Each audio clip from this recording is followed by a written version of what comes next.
Hi all, welcome to hello Sudha. ఈరోజు మనం శ్రీశైలం యాత్రలో ఎంతో పవిత్రమైన రెండు ప్రదేశాల గురించి తెలుసుకోబోతున్నాం. ఒకటిది అటకేశ్వరం, రెండోది పాలధార పంచదార. ప్రజెంట్ మనము అటకేశ్వరం దగ్గరికి అయితే వెళ్తూ ఉన్నాము.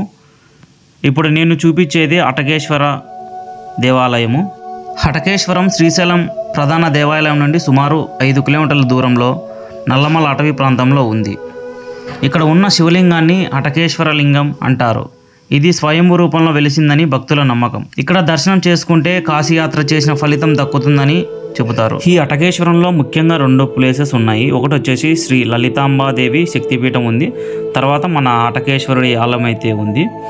నేను ఈ సున్నిపెంటలో ఏపీఆర్ఎస్ స్కూల్ అయితే చదువుకున్నాను అనమాట. మాకి ఎవ్రీ ఇయర్ నవంబర్ 14 అంటే తెలుసు కదా మీకు, చిల్డ్రన్స్ డే వచ్చిన ప్రతిసారి మాకి పిక్నిక్ అయితే కనుక జరిపేవారు.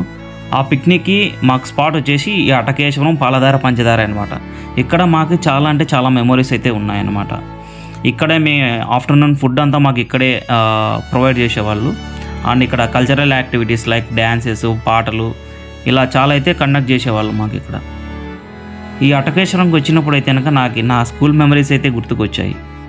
ప్రజెంట్ మనమైతే లలితమ్మాదేవి అమ్మవారి ఆలయంలో అయితే ఉన్నాము. అమ్మవారి దర్శనం కోసం అయితే ఇక్కడికైతే వచ్చాము. అటకేశ్వరం మహిమ చెప్పుకుంటే ఒక మహాభక్తుని కథ తప్పక చెప్పాలి. అతని పేరు కుమ్మరి కేశప్ప. కేశప్ప ఒక సాధారణ కుమ్మరి, తన వృత్తి చేసుకుంటూ జీవించేవాడు. శ్రీశైల దర్శనానికి వచ్చే యాత్రికులకు ఉచితంగా భోజనం పెట్టేవాడు. శివయ్యకు వచ్చే భక్తులు ఆకలితో ఉండకూడదు అనేది అతని సంకల్పం. దారి పొడవున భక్తులు అతని సేవ గురించి చెప్పుకుంటూ ఉండేవారు. ఇది చూసి ఇరుగు పొరుగు వారు అసూయ కలిగింది. ఒక రాత్రి అతని కుండలను పగలగొట్టారు. కుండలు తయారు చేసే అటికలు కూడా పాడు చేశారు. అప్పుడే శివరాత్రి పర్వదినం వచ్చింది. యాత్రికుల సంఖ్య పెరిగింది. కుండలు లేవు, కుండలు చేసే యంత్రమూ లేదు. ఏం చేయాలో అర్థం కాక కేశప్ప పెరట్లో కూర్చొని కన్నీళ్లు పెట్టుకున్నాడు. అయినా యాత్రికులను వెనక్కి పంపలేదు, సాధారణంగా ఆహ్వానించాడు. అప్పుడు అటికపై సాక్షాత్తు పరమశివుడు ప్రత్యక్షమయ్యాడు. పరమశివుడు ప్రత్యక్షమై కేశప్పతో ఇలా అన్నాడు: లోపలికి వెళ్ళి భక్తులకు భోజనం వడ్డించని ఆజ్ఞాపించాడు. అందుకు నమస్కరించి లోపలికి వెళ్ళిన కేశప్పకు అక్కడ కుండల నిండుగా అన్నము, పిండి వంటలు, వివిధ రకాల పదార్థాలు సిద్ధంగా కనిపించాయి. ఆ భోజనాన్ని భక్తులకు సంతోషంగా వడ్డించాడు. భక్తులు ఆనందంతో కడుపు నిండా తిన్నారు. శివుడు అటికలో ప్రత్యక్షమైనందున ఆ ప్రదేశం అటకేశ్వరంగా ప్రసిద్ధి చెందింది. కాలక్రమేణంగా అది అటకేశ్వరంగా మారింది. మహాభక్తుడు కేశప్ప తన నిస్వార్థ సేవతో సదాశివుడిని సాత్కరించిన భక్తుడిగా చరిత్రలో నిలిచిపోయాడు. అటకేశ్వరం కేవలం ఒక గ్రామం కాదు, భక్తి, సేవ, శివానుగ్రహానికి ప్రత్యక్ష సాక్ష్యం.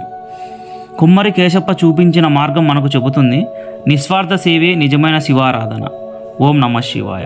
ఈ అటకేశ్వరానికి పక్కనే మనకి పాలధార పంచదార అయితే వాకబుల్ డిస్టెన్స్లో అయితే ఉంది. మనం ఇప్పుడు పాలధార పంచదారకి అయితే స్టార్ట్ అవుతాం.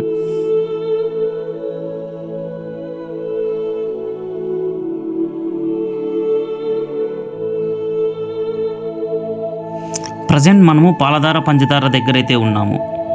ఈ పాలధార పంచదార మెయిన్ టెంపుల్ అనగా శ్రీశైలం ప్రధాన దేవాలయంకి సుమారు 4 కిలోమీటర్ల దూరంలో ఉంటుంది. పాలధార పంచదార కథ. పురాణ కథన ప్రకారం జగద్గురు ఆదిశంకరాచార్య శ్రీశైలం విచ్చేసి పరమశివుని ఆధారణ కోసం ప్రశాంతమైన లోయను ఎంచుకొని అక్కడ దీర్ఘకాల తపస్సు చేశారు. ఆయన ధ్యానం తీవ్రంగా కొనసాగుతుండగా శివుని కృపగా కొండరాల నుంచి జలధారలు ఉబికి వచ్చాయని విశ్వాసం. ఆ నీరు పాలవలె తెల్లగా స్వచ్ఛంగా ప్రవహించి అదే పాలధారగా ప్రసిద్ధి చెందింది. అదే సమయంలో 5 చిన్న జలప్రవాహాలు రాతి చీలికల నుంచి నిరంతరం ఉరికి రావడం ప్రారంభమైంది. అవే పంచదారలు. సంప్రదాయం చెబుతుంది, ఆ ప్రశాంత వాతావరణంలోనే ఆదిశంకరాచార్యులు శివుడిని స్తుతిస్తూ శివానంద లహరి వంటి భక్తి గీతాలను రచించారని. ప్రజెంట్ అయితే మనం పిల్లోనికి వెనుక ఒక వినాయకుడి బొమ్మ అయితే తీసుకుంటున్నాము. దాని కాస్ట్ వచ్చేసి 100 రూపీస్. పూజ చేయాలా నువ్వు ఇప్పుడు నుంచే?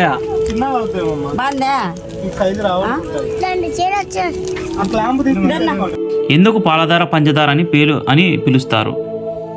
ఫస్ట్ ఇది పాలధార అంటే పాల అంటే పాలు, దార అంటే ప్రవాహం.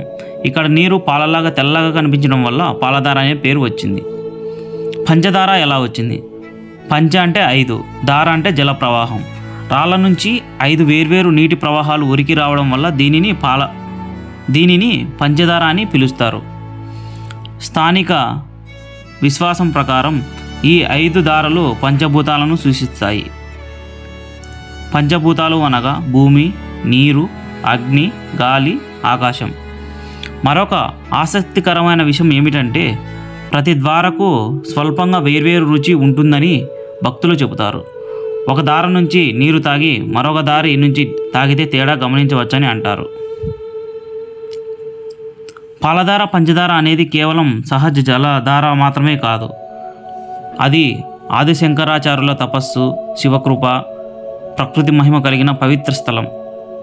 శ్రీశైలం యాత్రలో ఈ ప్రదేశం దర్శిస్తే మనసుకు ప్రశాంతత, ఆత్మకు శాంతి లభిస్తుందని భక్తులు నమ్ముతారు. మన పాలధార, పంచదార అలాగే హటకేశ్వర దర్శనం అయితే కంప్లీట్ అయిపోయింది. మన తదుపరి దర్శనం శ్రీశైల యాత్రలో అత్యంత ముఖ్యమైన దేవాలయము, మన పుణ్యకారాలకు సాక్షిగా నిలిచే సాక్షి గణపతి స్వామి దర్శనంకి బయలుదేరుదాం.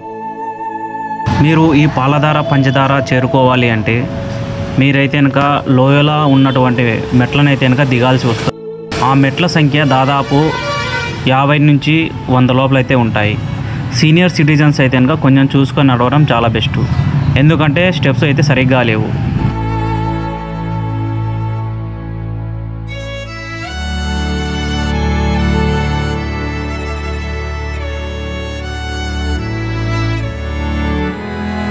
ఈ యాత్ర మీకు నచ్చితే దయచేసి లైక్ చేయండి, షేర్ చేయండి, మా ఛానల్ని సబ్స్క్రైబ్ చేసి మాకు సపోర్ట్ చేయండి. Thank you all. బాయ్.